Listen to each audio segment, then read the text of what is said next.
I discovered my dad had drained $14,000 from my account at our family reunion. It unraveled secrets that forced my family to face their own consequences. I'm Lorraine. I opened my banking app, and everything was gone.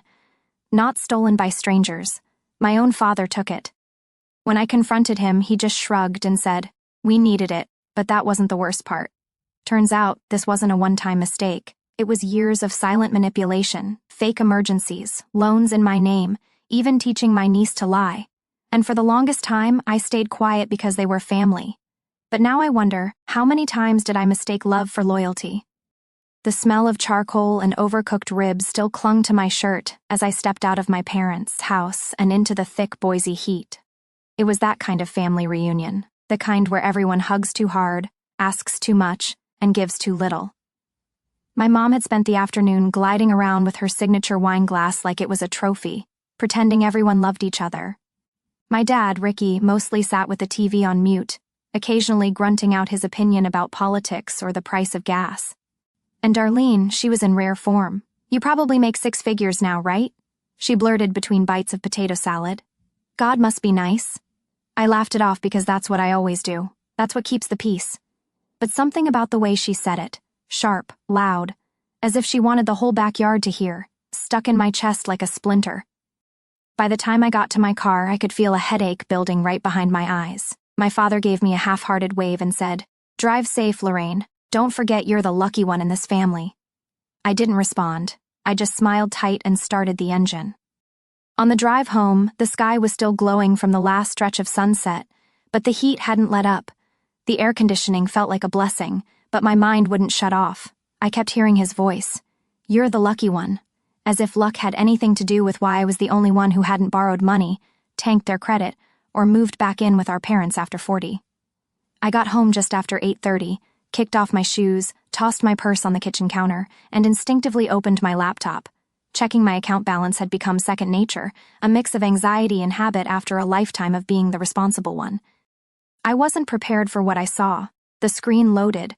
My checking account showed $87.16. I blinked, hit refresh. Same number. Yesterday, I had just over $14,000 in there. I had transferred a bonus check from work. I remember double-checking the deposit. I refreshed the page again, still $87.16. My hands started to tremble. I opened the transaction history. 3 large transfers had gone through since Friday, each for thousands and all originating from a familiar IP address. My parents' Wi-Fi, the same one I had connected to during the reunion. A chill ran down my spine. My fingers hovered over the trackpad as if they could reverse it by pausing, as if staring long enough might bring the money back. My breath got shallow. I muttered to myself, no way, he wouldn't. Not Dad. But deep down something cracked, like a curtain finally lifting. The signs had always been there. A week before the reunion, Darlene had called, voice shaking and tearful. "Lori, I hate asking, but the girls need supplies for school. I'm tapped out. Just 300, please." I wired it to her within 10 minutes. 2 days later, she posted a selfie on Instagram, nails freshly done, holding a mimosa. Self-care Sunday. Another post showed a brunch spread that could have fed a family of 5. The caption said, "Treat yourself." I remembered staring at my phone, a pit forming in my stomach, but I didn't say anything. I told myself, maybe someone else paid, maybe she deserved a break. But now the pieces were rearranging themselves. I sat at my dining table, staring at the screen. My apartment was quiet, except for the soft hum of the fridge and the blood rushing in my ears. I hadn't even taken off my jacket. I scrolled through old mental files, memories I had buried under politeness, the time I covered her rent just for 1 month, the time Dad's battery died and I handed over $200 without blinking the time Mom said, "You've always been good with money. Not everyone's like that." No one asked. They just assumed I'd help, that I should help, that I existed to help. And suddenly that $87.16 meant something more than missing money. It meant they never saw me. Not really. I whispered aloud. They didn't even ask. I stared at the balance again. No one had called to warn me. No one had said, "Hey, we're in a bind." No one even pretended this was a shared decision, just 3 emptying clicks and the life I'd been quietly building drained out of me. I stood slowly, grabbed my coat again. My body moved before my brain did. I didn't call. I didn't text. I just grabbed my keys and walked out. I was going back tonight. The drive back to my parents' house was short, just under 20 minutes, but it felt longer under the weight of everything I couldn't yet explain. Streetlights flickered above me as I turned into their quiet neighborhood. I passed the same white picket fences, the same trimmed hedges, and it hit me how many times I'd made the same drive. Birthdays, holidays, emergencies that weren't mine. This time, it was me who needed answers. The porch light was still on when I pulled into the driveway. Their living room window glowed with a soft bluish hue. Dad probably watching the news with the volume too low to hear anything. I rang the bell once. Pamela opened the door, wine glass still in hand, her eyebrows raised but her tone light. Well, that was fast. Did you forget something, sweetheart? No, I said, stepping inside. We need to talk now. The house smelled like warm leftovers and fabric softener. Familiar, disarming. That was their trick. Make everything look normal on the outside so you feel crazy for knowing it's not. Ricky barely turned his head from the couch. Darlene was stretched out on the armchair, scrolling on her phone like this was any other Sunday night. I didn't sit down. I stood in the middle of the room and said it. My bank account is empty. Gone. All of it. Ricky didn't blink. Darlene didn't pause. Pamela frowned, tilted her head. Oh, Lorraine, don't be so dramatic. I stared at her. I'm not being dramatic. I'm being robbed. That got Ricky's attention. He took a sip of his beer and finally looked at me. We needed it. I blinked.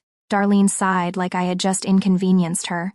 You're seriously going to throw a fit over money? You don't have a mortgage, no kids, no one depending on you. Pamela chimed in gently. They were struggling, honey. Sometimes things happen. We didn't want to ask. You didn't ask, I snapped. You just took. Ricky shrugged like that made sense. You've always helped before. What's different now? I didn't know whether to laugh or scream. I helped because I chose to, not because you stole from me. You're blowing this out of proportion, Darlene said, finally setting her phone down. It's not like we ran off to Vegas. We paid bills, groceries, rent, survival. Pamela sat on the edge of the recliner inside like I'd accused her of something unthinkable. It's just money, Lorraine. No, I said, voice low. It's trust and you broke it. The room went quiet for a beat too long. Then Ricky said, You didn't say we couldn't. I stared at him, blinking hard. Because I didn't know I had to. Darlene rolled her eyes. Maybe next time, don't leave your login info open on the family computer. I mean, that's kind of on you. There it was. That casual cruelty, that entitlement dressed up like logic. I glanced around the room. No one looked ashamed. No one apologized.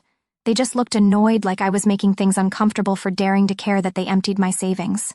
They'd taken the money. Now they wanted to take the narrative too. I didn't raise my voice. I didn't cry.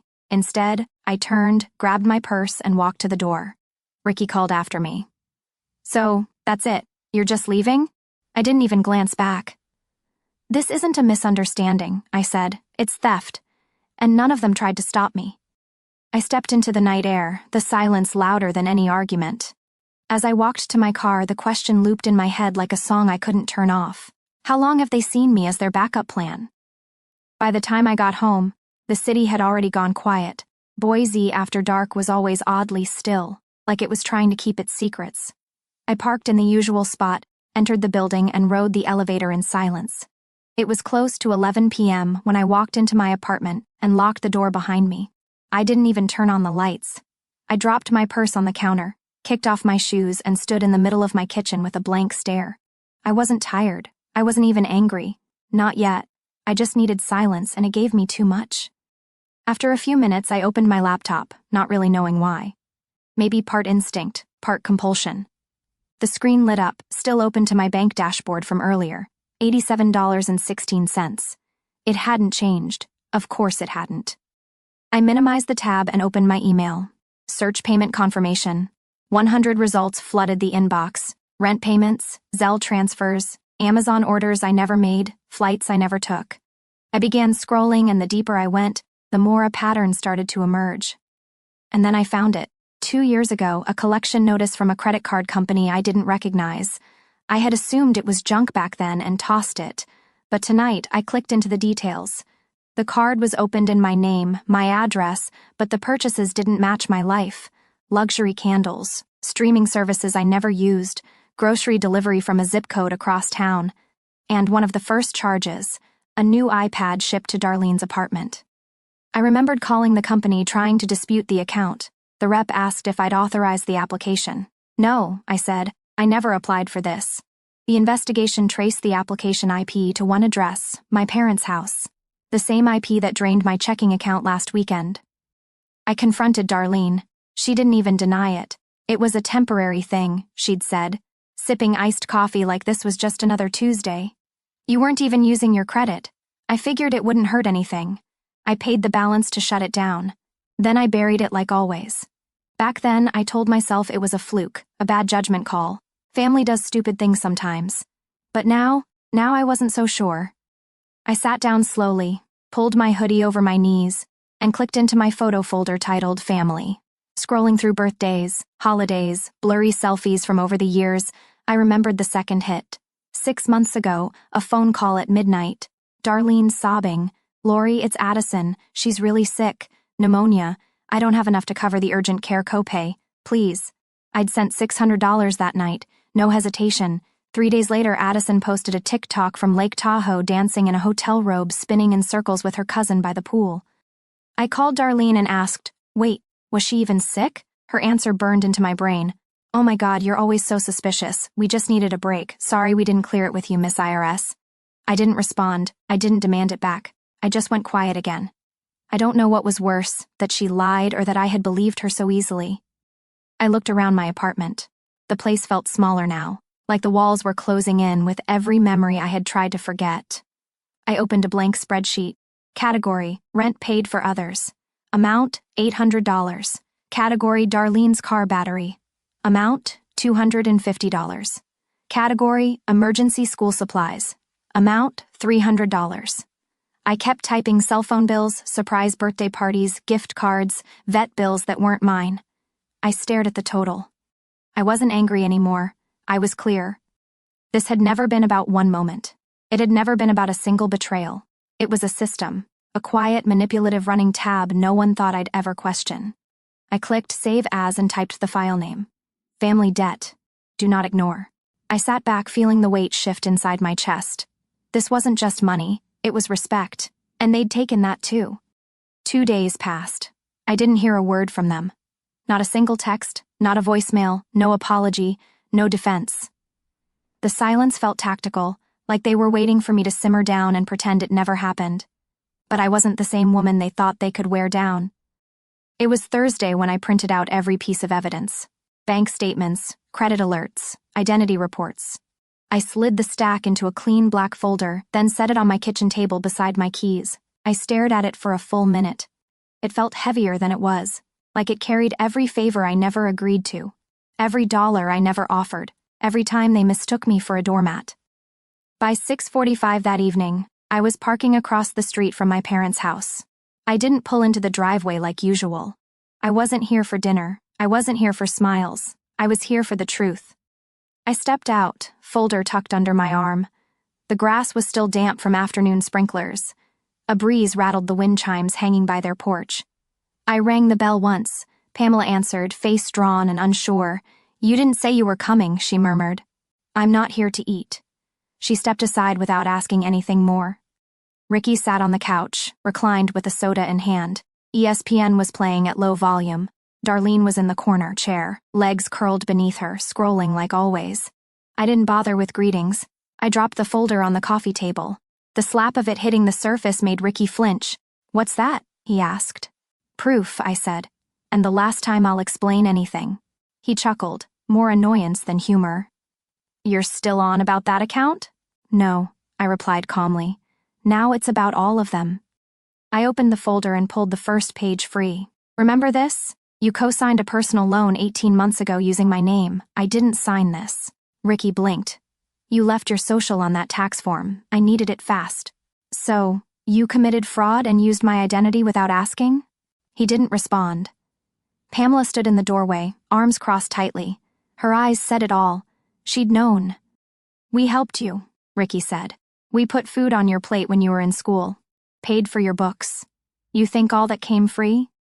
I've repaid you 10 times over, I snapped. With silence, with rent when you were short, with gifts you never earned. You used me because I didn't fight back. Darlene finally looked up. Oh, please. This whole victim act is exhausting. You act like we stole your soul. No, I said, my voice sharp. You stole something far more practical. My name, my future, my peace of mind. Ricky waved me off. Don't act like you're some saint. We all do what we have to for family. I held up another document. Co-signature verification. I'm giving you 48 hours to fix this with the bank. Remove my name. Own it or I report it. You wouldn't, Pamela whispered. I met her gaze. You want to bet on that? Darlene stood, mouth twisting. You're being cold, heartless even. What happened to us looking out for each other? What happened? I said, stepping toward the door. Is that you thought looking out for each other meant I never got to look out for myself? I grabbed the folder, tucked it under my arm again. Ricky tried one last time. So what now? You going to take your own family to court? If you ever use my name again, I said flatly, I'll use yours in court. On paper, on the record. No one spoke. As I pulled the front door open, I didn't look back. You think guilt's going to keep me quiet? I said loud enough to echo down the hallway. Try me. Then I left, the door slamming shut behind me, not in rage but in resolve. It had been a quiet week, too quiet. No emails, no voicemails, no knocks at the door. I thought maybe, just maybe, they were letting it go. But on Saturday night at exactly 8:03 p.m., a text lit up my phone from Pamela. Lunch at 1 tomorrow. Just us. Let's talk like family. Just us had always been code for, let's sweep this under the rug without outsiders watching. I should have ignored it, but part of me needed to hear what their next excuse would be. So I charged my laptop, printed 3 things, and placed them in a manila envelope. Not as evidence, not anymore, as closure. Sunday was warm, too warm for anything serious to happen. And yet, there I was, walking up the steps of my parents' porch at 12:59 p.m., envelope in hand, notepad of patience completely empty. The front door creaked open before I could knock. Pamela stood there in her apron, her hair curled like it was Easter brunch. You came, she said, her smile stiff. I did. The dining table was already set, 4 places. I guess just us meant them plus me again. Ricky looked up from his chair and gave me a small nod like we were meeting for a board meeting instead of a reckoning. Darlene didn't say anything, just sipped from a glass of sweet tea, tapping her acrylics against the stem. I didn't sit. We thought this would be a chance to reset, Pamela began, placing a dish of rolls in the center of the table. To clear the air. Clear it or twist it? I asked. Ricky leaned back in his chair, arms crossed. Look, none of us handled things perfectly, but dragging this out, it's just hurting everyone, especially you. Hurting me? I said. You emptied my account and used my identity, but I'm the one making it worse. We're trying to move on, Pamela added, like this was a family disagreement over a burnt casserole and not financial fraud. Darlene finally spoke. We don't want to fight, Lorraine. What's done is done. Let's not let money come between us. That was their version of peace. No apology, no ownership, just pressure to pretend. I sat down slowly, placing the envelope on my plate like it was part of the setting. Funny you say that, I said, because I ran into Aunt Debbie yesterday at the grocery store. She asked if I was still being as generous as always. Pamela's smile cracked for half a second. She said, I continued, that you told her I offered to cover Darlene's bills, that I was just being my usual big-hearted self. Pamela didn't respond. I pulled out the printout and slid it across the table. A screenshot, a message thread from her phone, one she hadn't deleted from the cloud. Her text to Aunt Debbie dated 2 days after I confronted them.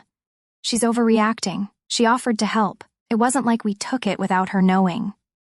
Silence dropped like a curtain. I looked at all of them. Let me be clear, I said. I didn't offer anything. You stole from me and now you're lying to other people about it to protect your image. Darlene scoffed.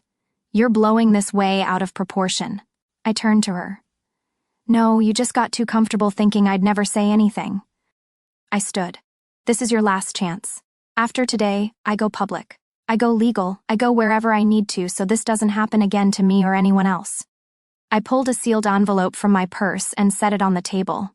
The name of my attorney printed neatly in the return address corner. A cease and desist, I said, effective immediately. Pamela's hand hovered above it. But she didn't touch it.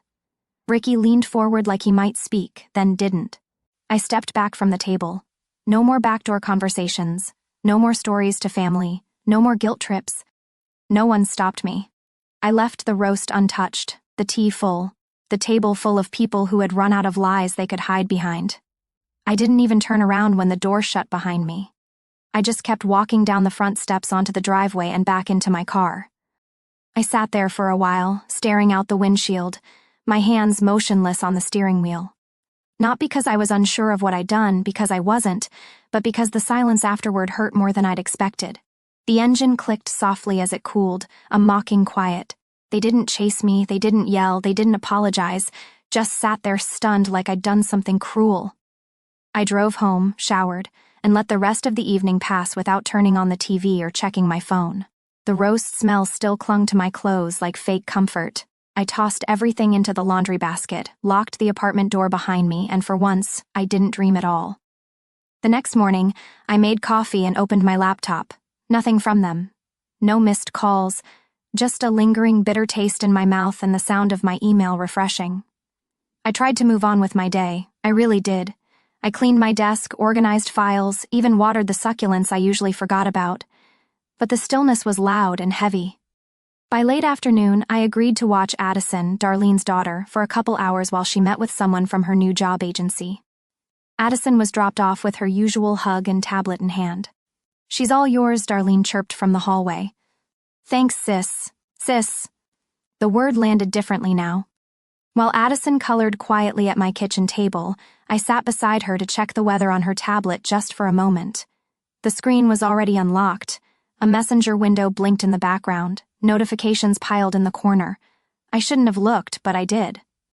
The group chat name was Carver Core. It had every name you'd expect: Darlene, Pamela, Ricky, even a cousin or two. At first it was family jokes, memes, baby photos. Then a thread caught my eye. Darlene, she seriously lost it. Like paranoid level nuts. Pamela, she was always sensitive. This is just her being dramatic again. Ricky, girl gets a good job and thinks she's Queen of Idaho. We should have never let her go to college. And then laughing emojis from all of them. I sat frozen scrolling. The messages dated back weeks. Weeks of mockery while I was breaking inside trying to understand what I'd done wrong. Screenshots. I took them all quietly, deliberately. My fingers didn't even shake. I locked the tablet and handed it back to Addison, who smiled like nothing in the world was wrong. "They're not who you think they are," I whispered to myself. That evening, I made an appointment. The next morning, I sat across from my lawyer in his downtown office. His glasses rested on the edge of his nose as he read through the documents I handed him: the unauthorized loan, the group chat screenshots, the fake gifts they told people I'd offered. He looked up, brows raised. "You're ready to move forward?" I nodded. "No more warnings. Draft everything." "And the scope?" he asked. "All of them. Ricky, Pamela, Darlene. I want every single name tied to this mess addressed. Fraud, identity misuse, emotional coercion, financial abuse." He closed the folder, leaned back in his chair, and said the first calm thing I'd heard in weeks. "You have a case, and it's airtight." As I stepped out of the building, the early afternoon sun hit me hard. It was too bright for the mood I was in. I stood there for a moment, letting the warmth sting. My phone buzzed. One new text from Darlene. "Did you seriously just subpoena Mom?" I stared at the screen for a moment, then turned the phone off without replying. I walked down the street and didn't look back. It was 3 days after I walked out of my lawyer's office when the knock came. I wasn't expecting company. I wasn't expecting her. Addison stood at my door, backpack slung over one shoulder, her curls pulled into a messy ponytail, one shoelace dragging behind her. "Hi, Aunt Lorraine," she chirped.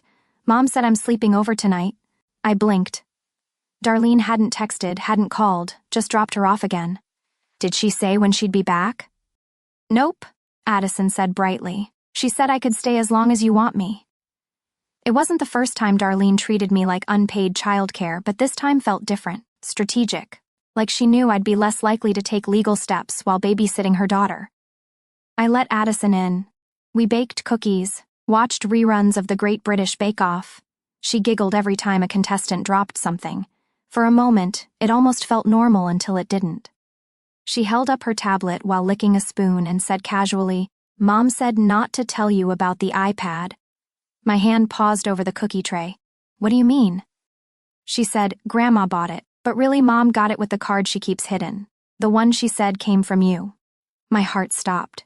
She also said not to talk about my new phone, Addison added, licking frosting from her finger. Mom said it's better if you think it's a gift. I stared at her at that sweet, honest face and felt my stomach twist. This wasn't about money anymore. This was about shaping a child into a mirror of her mother's lies. That night, when Addison fell asleep on my couch with crumbs on her shirt and Frozen still playing softly in the background, I stood in the kitchen staring at the ceiling. Darlene wasn't just reckless. She was rewriting her daughter's sense of right and wrong. The next morning, I drove straight to my mother's house. Pamela answered the door, surprised to see me. Before she could speak, I said, Is Darlene here? She hesitated. She's in the kitchen. I walked in without waiting for permission. Darlene sat at the counter sipping coffee like nothing was wrong. I know what you told Addison. She didn't flinch. What are you talking about? About the iPad, the phone, the credit card? You made her lie to me.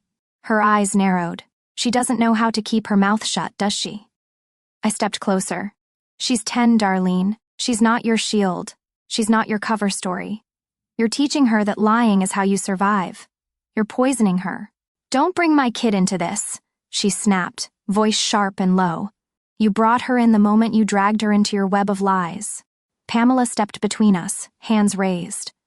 Girls, this isn't helping anything. I turned to her. It should help, but you're still pretending this isn't serious. Ricky emerged from the hallway, already defensive. This is all going too far. You're breaking this family over some cash and bad choices.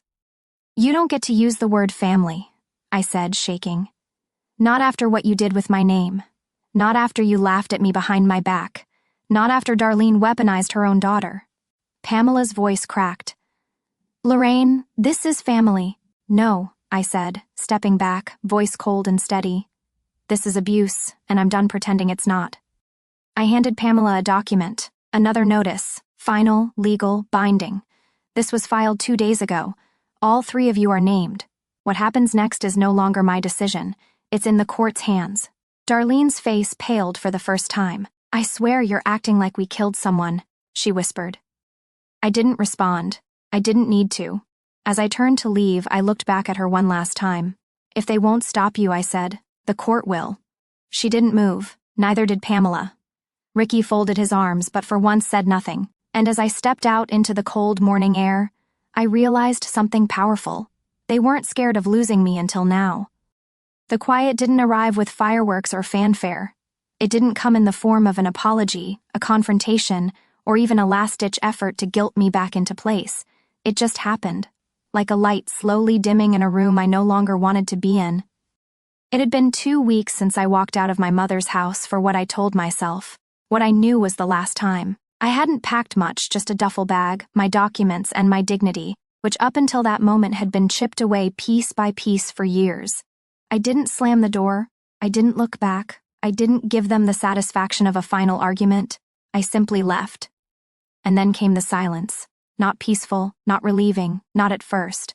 It was the kind of silence that presses against your chest in the middle of the night and asks, what now? No missed calls, no voicemails laced with that performative hurt.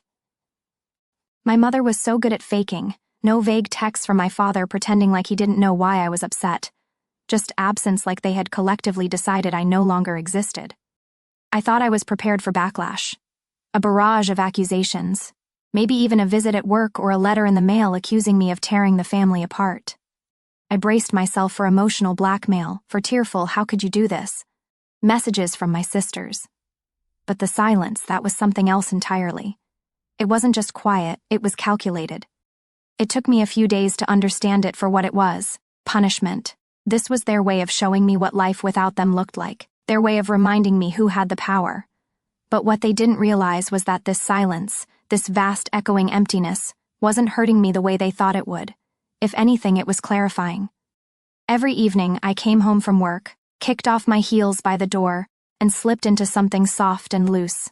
I'd light a candle, brew tea, open my laptop, and check the latest updates from my lawyer. I was neck deep in the legal mess left behind, untangling the web of lies they'd spun with my name on credit applications, my signature forged on loan agreements, my financial reputation used and discarded like an old receipt. It was exhausting, but it was mine, my fight, my choice. Then one afternoon, as I was clearing out my spam folder, half focused, half bored, I saw it. Subject for what it's worth from Marcy. Marcy, my cousin, the quiet one, the one who always kept her eyes low during family dinners, who never raised her voice, never rocked the boat. I clicked before I could overthink it. Lorraine, I don't expect a reply, but I want you to know you did the right thing. I've watched this family chew you up for years. They never saw you as a person, just a provider. Watching you finally stand up wasn't just brave. It gave me permission to rethink my silence too.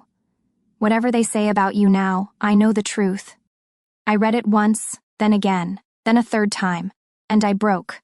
Not out of rage, not from pain, but from the relief of being seen, of someone finally naming the thing I'd carried for so long. I cried like I hadn't in years, not the hot, panicked sobbing of someone in crisis. It was quieter than that, like a letting go, like exhaling after holding your breath too long. A few days later, I got a letter from the bank. My name had been officially removed from the fraudulent loan my father opened. Another letter arrived the next morning. An internal investigation had been launched into Darlene's, my sister's accounts. Suspicious transfers, duplicate beneficiaries. My mother's name appeared in the case file notes. Willful omission, they called it. She knew. Of course she knew. And still not a word, not a call, not even an attempt to justify it. I thought that would be the most painful part. The betrayal, the exposure, the way the truth unraveled in front of strangers in suits with clipboards. But no, the hardest part was their complete lack of remorse. They didn't deny it, they just dismissed me, like I was the one who'd done something unforgivable. One night, I found myself sitting cross-legged on the floor of my apartment, a half-empty glass of wine beside me, sorting through old photo albums I'd brought with me but never opened. Snapshots of what used to be birthdays, Christmas mornings, my niece in a pumpkin costume, her gummy grin making me laugh despite myself. I didn't throw them out. I wasn't angry like that anymore. But I didn't need them close either. So, I slid them gently into a box, taped it shut, and placed it in the back of my closet. I wasn't erasing the past. I just wasn't going to carry it with me anymore. That Sunday, I woke early. The kind of early where the sky is still gray and the world hasn't decided what kind of day it's going to be yet.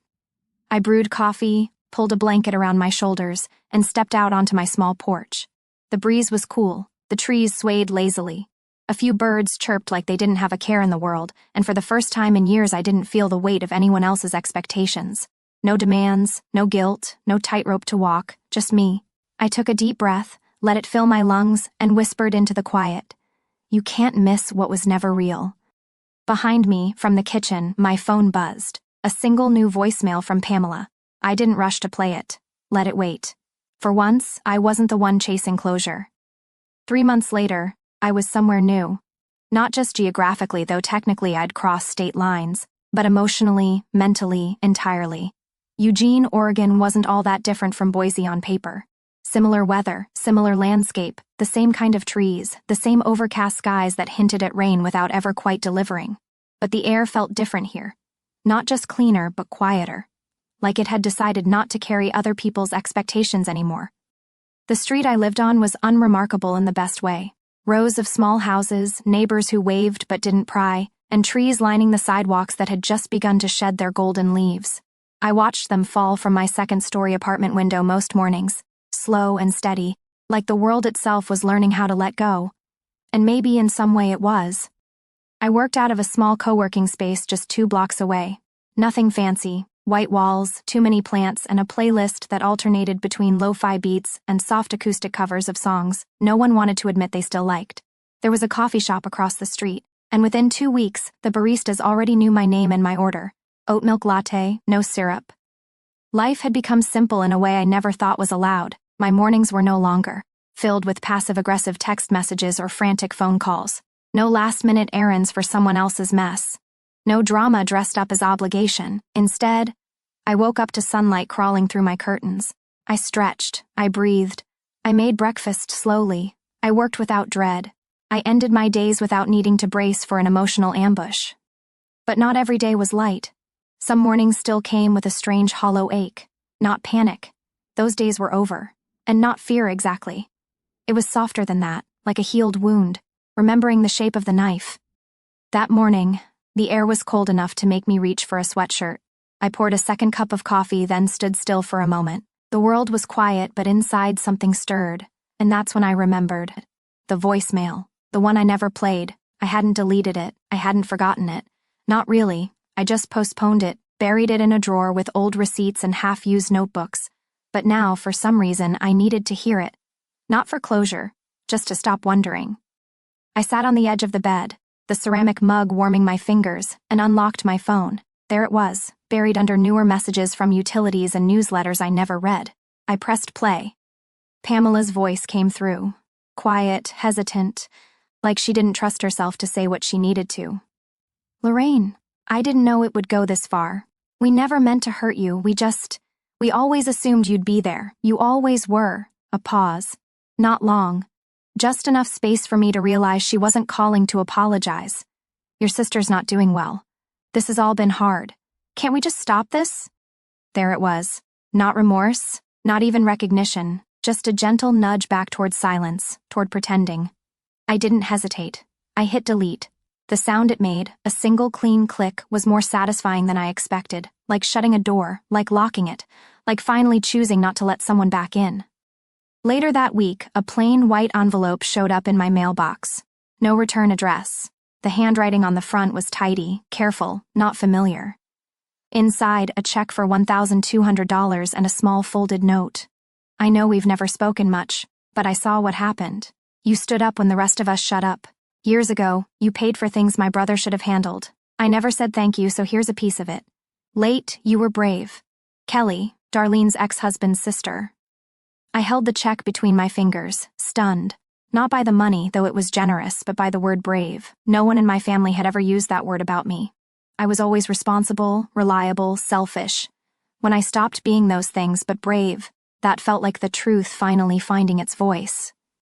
I didn't deposit the check right away. I left it on the windowsill above my kitchen sink where the sun could fade the ink a little more each day. It wasn't about the money. It was about the fact that someone had seen the price I'd paid and acknowledged it. That night, I sat at my desk with a blank sheet of paper.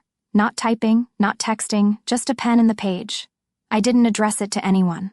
Not my mother, not Pamela, not even Kelly. I wrote it for myself. You don't owe silence to anyone who harms you. Not even if they share your last name. Not even if they once tucked you in at night. You have every right to leave. You are not a villain for protecting your peace. I folded the letter neatly and placed it in the drawer of my nightstand. Not as a keepsake, as a reminder. Later, I stepped out onto my small balcony with a mug of tea.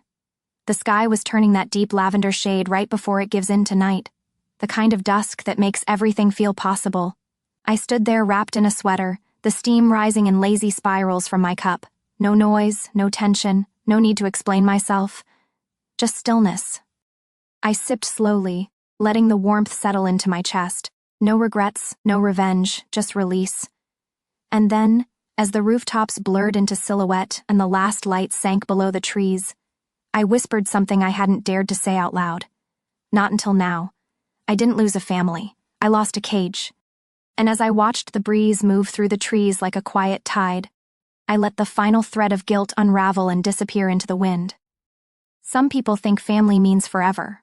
I used to believe that too. But here's what I've learned. Being related doesn't give someone the right to harm you. Love without respect is just control wrapped in guilt. And silence, no matter how noble it feels at first, only teaches others how far they can push you. I didn't walk away because I stopped loving them. I walked away because I started loving myself more.